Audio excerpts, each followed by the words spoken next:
All right, let's talk about something that's probably on your mind, maybe even keeping you up at night. What is artificial intelligence really going to do to our jobs? Not just our jobs, but our whole economy, and maybe even what gives us a sense of purpose.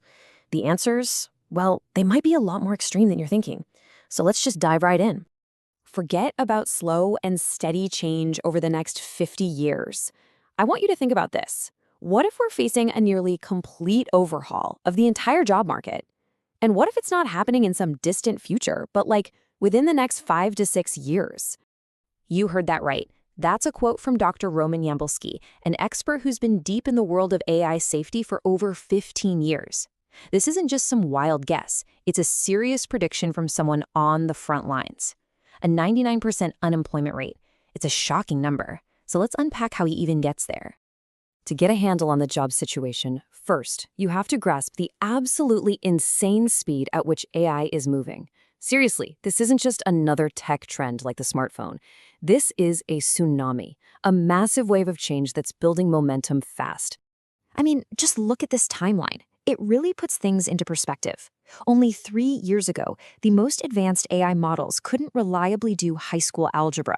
Today, they're beating the best human minds at math Olympiads. It's this breakneck, exponential growth that has so many experts and even the financial prediction markets saying that AGI, or artificial general intelligence, could be here by 2027. Okay, and this is where we get to the real heart of the problem. While we are getting unbelievably good at making AI more and more powerful, our ability to actually control it, to make sure it's safe, well, that's lagging way, way behind. This chart just says it all. On the one side, you've got AI capabilities shooting upwards like a rocket. We've got a formula for that. Just throw more data and more computing power at it, and it gets smarter. But on the other side, you have AI safety. And it's just kind of plodding along. It's linear. We're essentially just patching problems as they pop up, putting on little band-aids while the system itself is growing exponentially more powerful. And that gap between power and control, it's getting wider every single day. So let's be super clear on what we're talking about here. First, there's AGI. You can think of this as an AI that's as smart and flexible as a human being across many different tasks. But that's just one step on the ladder. The next step is superintelligence, an AI that isn't just as smart as a human, but smarter than all of humanity combined in every possible field. And what Dr. Yampolsky suggests is that the leap from AGI to superintelligence could happen terrifyingly fast, maybe even overnight. Dr. Yampolsky has this perfect analogy for the safety issue. He says trying to make AI safe right now is like trying to write the perfect HR manual for your company.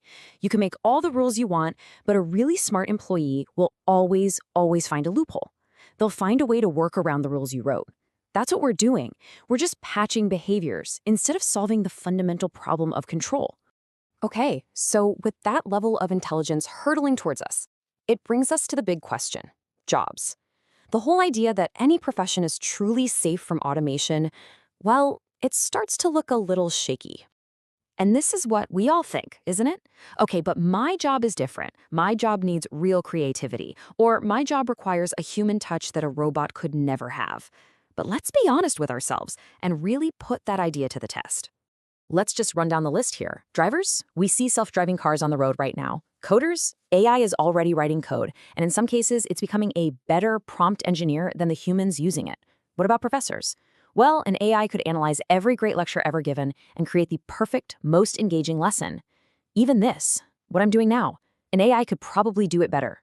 And physical jobs aren't safe either.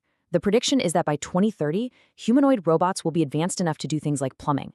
The point is, with a powerful enough intelligence, no field is truly off limits. And that is how we end up back at this unbelievable number. We're not talking about a recession with 10 or 20% unemployment. We're talking about a world with 99% unemployment, where the only jobs left are the ones we decide to keep around for, I don't know, sentimental reasons. You know, this is what makes this moment in history completely different from anything that's come before. In the past, the answer was always, oh, the machines took your job? Don't worry, just retrain for this new job. But what do you retrain for when the AI can do all the jobs, including the new ones that we haven't even thought of yet? Suddenly, there was no plan B. This is a total paradigm shift. Think about it. Fire, the wheel, the printing press, these were all tools that helped humans work better. They augmented our abilities. But AI is different. AI isn't a tool for the worker. AI is the worker. It's not just a new tool. We are literally inventing the inventor. It might just be the very last invention humanity ever needs to make. So if a future like this actually happens, it forces humanity to face two gigantic problems. And these problems go way beyond just money and economics. Okay, so first you've got what's called the easy problem. And I'm using very heavy air quotes around easy. That's the economic question. How do we share all the incredible wealth that AI labor creates? Things like universal basic income. But then you have the hard problem, the meaning problem. For centuries, our jobs have given us structure, identity, and purpose. In a world with no work, what do we do all day? What gives our lives meaning? This is all building towards a concept you might have heard of, the singularity.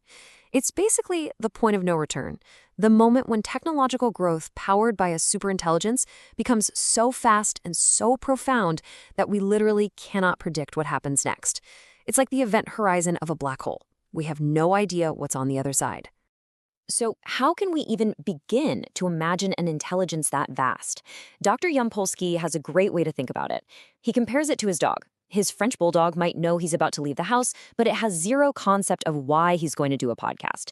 The very idea of a podcast is completely outside the dog's reality. Well, that huge gap in understanding, that's what it will be like between us and a superintelligence. And so, this whole thing leaves us with one final massive question. A question for every single one of us.